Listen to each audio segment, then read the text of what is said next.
Na mga kabikol, sinalang ko na yung ating lulutuin Bicol Express. Samahala ako sa aking pagluluto. Masarap to.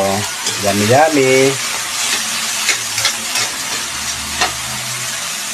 Ito yung ating karning baboy.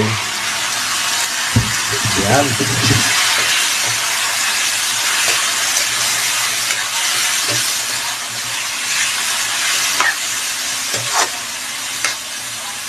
Bango na. Siyempre ho, hindi lagi nawawala ang ating binistay. Lagi ho yan, kasama ho yan sa pagluluto. Ang binistay.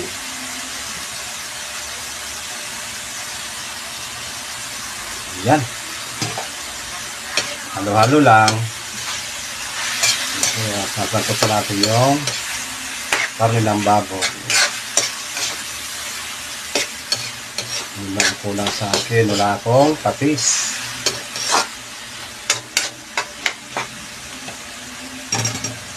Siyempre, lagi meron yan. Maliit din na baboy.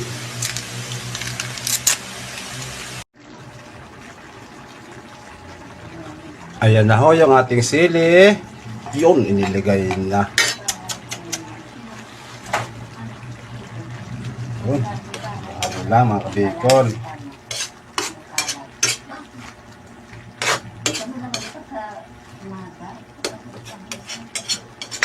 Naluto na yung ating Bicol Express.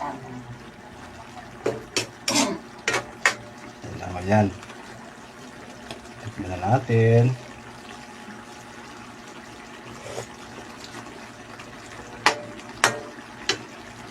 Malanghalang na din. Okay na po yan. Luto na yan. Maraming salamat sa panonood. Bukas ulit. Bye!